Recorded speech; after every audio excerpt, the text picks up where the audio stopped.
じゃあお母さんが死んじゃってもいいのね。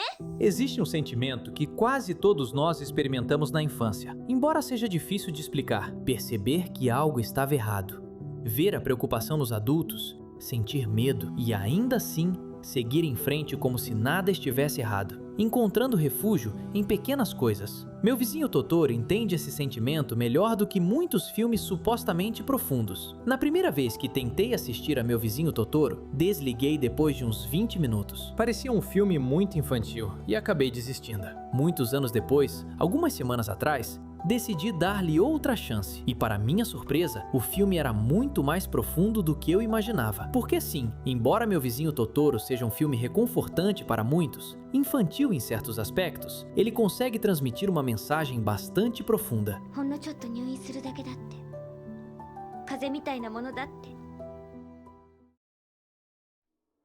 Satsuki, Mei e seu pai se mudam para uma nova casa, mas ao contrário do que vemos em A Viagem de Chihiro, que começa de forma semelhante, em um carro a caminho da nova casa, vemos Chihiro mais melancólica, enquanto neste filme vemos as meninas com mais energia e otimismo. Mas isso não significa que essas mudanças na vida das duas meninas não sejam assustadoras, ou que não causem pelo menos um pouco de ansiedade. Significa simplesmente que as meninas lidam com isso de maneiras diferentes. A cena em que as meninas chegam a casa e começam a brincar com a coluna quebrada explica um pouco do que eu estava dizendo sobre como as meninas regulam suas emoções. Aquele pilar simboliza a instabilidade real que a família está vivenciando. E as meninas, brincando com a estrutura, rindo como se não fosse nada, como se não fosse perigoso, sugere que é assim que elas lidam com a adversidade, o medo e a ansiedade. Outra cena que comprova isso é quando o pai diz que elas devem rir bem alto, porque assim tudo o que as assusta vai embora. Uma vez que você entende isso, você não vê mais a felicidade e o otimismo das meninas da mesma forma. Agora você percebe esse mecanismo de defesa, e então o filme não parece mais tão infantil. Começa a parecer real. ニコニコしとれば悪さはしねえし。 Porque precisamos ter em mente que a história se concentra na perspectiva das duas meninas. O pai delas está presente, mas não é o foco principal do filme. Portanto, a natureza infantil do filme tem um significado, uma razão porque estamos testemunhando a infância. Vemos as meninas brincando, explorando a casa, como Mei repete tudo o que sua irmã faz. Essas cenas são essenciais para entender a perspectiva das meninas. E então vemos a situação da mãe quando as meninas vão visitá-la no hospital. A mãe estava ausente porque estava bastante doente, então não podia estar em casa. Naquele momento, uma leve sensação de inquietação começa a surgir nos espectadores. E então entendemos que essa inquietação também está presente nas meninas, que mesmo que não seja explicitamente declarado ou mencionado, sabemos que essa preocupação está sempre lá, no fundo, por trás do riso. E não é apenas que elas estejam tentando esconder esse medo por trás do riso, mas elas também são crianças. Muitas vezes, não entendem o perigo da mesma forma que os adultos, mas isso não significa que não o sintam. É por isso que, quando Mei está brincando e seguindo o rastro de bolotas, ela encontra Totoro. Essa é exatamente a minha interpretação. Embora pareça uma cena tranquila, onde Mei não demonstra nenhuma preocupação específica, Totoro aparece. Porque, mesmo que o medo de Mei não seja explicitamente mostrado, a incerteza em relação à mãe está sempre presente. Não me interessa tanto dizer se Totoro existe literalmente na história. O que importa para mim é que, seja real ou imaginário, ele cumpre uma função emocional muito real, a de refúgio, conforto e apoio diante de uma realidade pesada demais para duas meninas. Porque esse refúgio pode ser um hobby, um objetivo, uma pessoa ou, neste caso, um ser sobrenatural que traz paz, conforto e, acima de tudo, nos ajuda a suportar o peso dos nossos problemas. Porque quando você não tem esse refúgio, é muito fácil cair em desespero. É fácil sentir que você não é suficiente ou que a situação te supera. Por exemplo, é mais fácil para mim lidar com meus problemas quando estou trabalhando no canal. Meu objetivo seria meu Totoro, mas isso, se não for cuidado, pode ser uma forma de evasão. Mas isso já é um tema para outro vídeo. A questão é que criar esse tipo de análise é o meu refúgio, a minha maneira de processar o que sinto. Se você gosta da minha análise de filmes a partir dessa perspectiva mais humana ou até mesmo psicológica, considere se inscrever, seria de grande ajuda. Mas meu Totoro também são meus amigos. Poder contar a eles meus problemas, mesmo que na maioria das vezes eles não consigam resolvê-los, ter esse refúgio, poder conversar e ser ouvido, poder ver outra perspectiva sobre meus problemas, simplesmente desabafar, torna o peso dos meus problemas instantaneamente mais leve. Então, se considerarmos isso, Totoro é real porque simboliza o que nos faz continuar quando enfrentamos adversidades. E é por isso que é tão importante para todos ter um Totoro em suas vidas. Totoro representa um tipo de conforto que não vem de resolver o seu problema, mas de ajudar você a suportá-lo. Totoro não cura a doença da mãe, nem elimina a incerteza. O que ele faz é acompanhar. Sua presença transmite calma e proteção. Podemos ver isso com mais clareza na famosa cena do ônibus, quando as meninas estão esperando o pai. O pai não chegou no horário de costume, então a incerteza começa, e então Totoro aparece e simplesmente fica ao lado delas, sem fazer nada, apenas lhes fazendo companhia. Mesmo quando Satsuki lhe entrega o guarda-chuva, Totoro pula e gotas de chuva começam a cair da árvore. Já vi pessoas tentando explicar isso, dizendo que a chuva o fez cócegas ou algo assim, mas para mim é apenas uma maneira de tornar aquela situação, estar ali parado na chuva, mais agradável e divertida. Ao perceber como as gotas de chuva batem no guarda-chuva, ele começa a se divertir, quase como uma criança descobrindo um brinquedo novo. Ele não está pensando, vou me molhar, ou que chato essa chuva, como um adulto pensaria. Ele está completamente presente na experiência, a de encontrar prazer em algo pequeno que normalmente ignoramos. Antes de partir, Totoro lhes dá um pequeno saco cheio de bolotas. As meninas plantam as sementes na esperança de que germinem, mas nada acontece.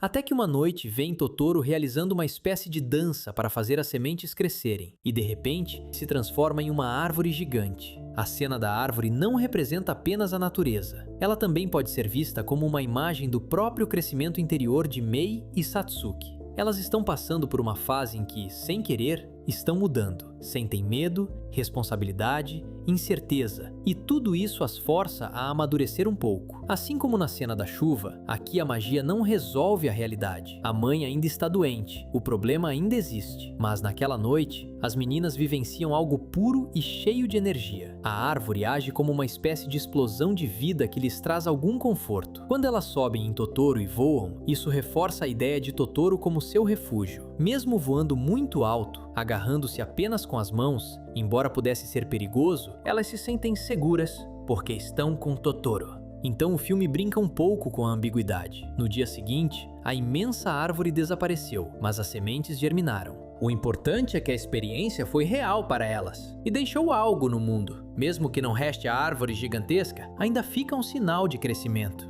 A árvore representa a vida crescendo, mesmo quando há medo por todos os lados. Mais adiante, vemos como elas estão colhendo as plantações e Nani lhes diz que sua verdura curaria sua mãe mais rápido. E Mei diz que vai dar o milho para sua mãe, pois para ela, aquele milho realmente pode curá-la. As crianças acreditam no que seus mais velhos lhes dizem. Aquele milho representa a esperança. Mei quer trazer para sua mãe algo que, de sua perspectiva infantil, possa ajudá-la a melhorar. Se eu trouxer isso para ela, talvez ela melhore. Mas Satsuki recebe o telegrama informando que a visita de sua mãe foi adiada, e é nesse momento que o tom do filme muda. O telegrama repentinamente desperta um medo que estava profundamente enterrado na família, pois traz a possibilidade muito real de perda. Satsuki não consegue mais manter completamente seu papel de irmã mais velha forte. Durante boa parte do filme, ela foi quem ajudou, organizou, cuidou de Mei e manteve uma certa compostura, mas o telegrama toca na ferida que ela tentava conter, o medo real de que o estado de sua mãe piore e talvez até morra. E então ela liga imediatamente para o pai, tentando fazer o que muitas crianças fazem quando tudo está caótico: buscar a figura adulta que ainda parece capaz de resolver as coisas. Satsuki não está ligando apenas para informar o pai. Ela está ligando porque não consegue mais lidar com a situação sozinha. É o momento em que ela passa de "estou sendo forte" para "preciso de alguém maior do que eu". Isso deixa claro que, por mais responsável que pareça, ela ainda é uma criança. Quando Mei vê sua irmã chorando porque acha que a mãe pode morrer, sua reação é ir até ela e lhe dar o milho que, como já dissemos, simbolizava a esperança. Porque para Mei, Satsuki não é apenas sua irmã mais velha. Ela também é uma espécie de figura de estabilidade. Ela é quem sabe mais, quem geralmente se mantém calma. Então, quando Mei a vê chorando, o que ela entende não é simplesmente que Satsuki está triste, é que se até Satsuki desabou, então algo muito ruim aconteceu. Ver alguém que parecia forte chorar pode ser mais impactante do que qualquer explicação.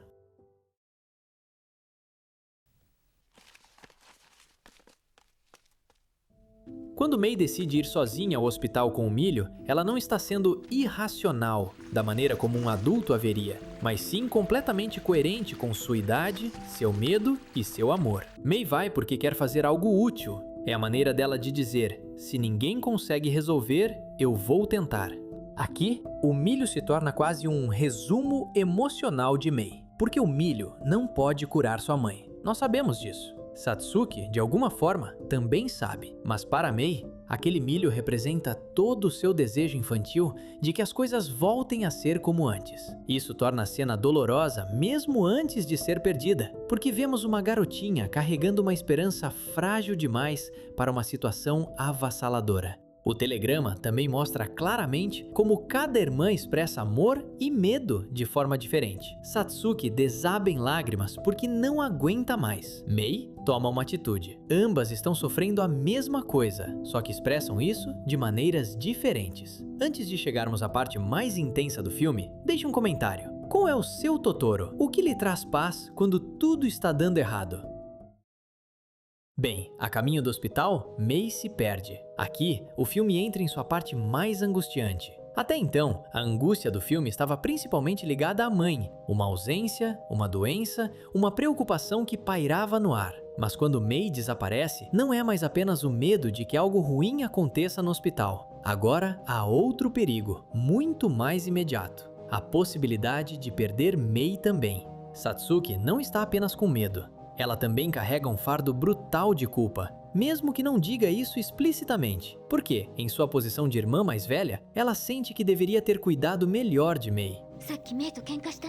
E isso dói ainda mais porque ela já estava devastada por dentro pelo telegrama, pelo medo de perder a mãe.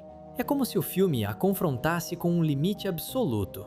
Primeiro, ela não consegue proteger a mãe de seu estado de saúde cada vez pior. E depois, também não consegue impedir que Mei desapareça. E nesse momento, Satsuki se torna uma criança completamente dominada pelo que está acontecendo. Quando encontram a sandália no lago, o filme repentinamente toca em uma imagem quase insuportável: a possibilidade de Mei ter morrido. E o mais impactante é que o terror surge de algo minúsculo: uma sandália. Porque quando se ama alguém, qualquer pista pode se tornar uma catástrofe em potencial, mesmo que seja apenas imaginada. Quando Satsuki, desesperada, corre para encontrar Totoro, é o momento em que uma menina, à beira do colapso, recorre ao seu último refúgio emocional.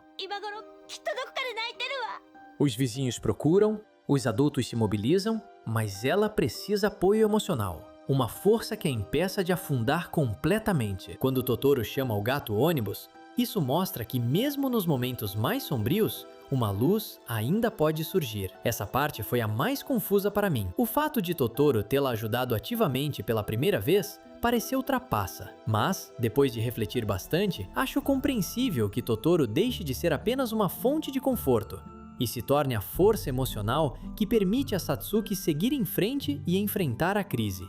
Totoro ajuda as meninas a se reencontrarem, impedindo que se percam no medo. Parece que Totoro resolve o final, mas na realidade ele não resolve o conflito central do filme. Embora Totoro haja de verdade na história, simbolicamente ele funciona como um amparo emocional. O que Totoro realmente faz naquele momento? Ele ouve a dor de Satsuki, oferece a ela uma maneira de encontrar Mei e a ajuda a confirmar que sua mãe ainda está lá. É quase uma representação de como, quando você desaba e finalmente pede ajuda, o peso dos seus problemas se torna mais leve.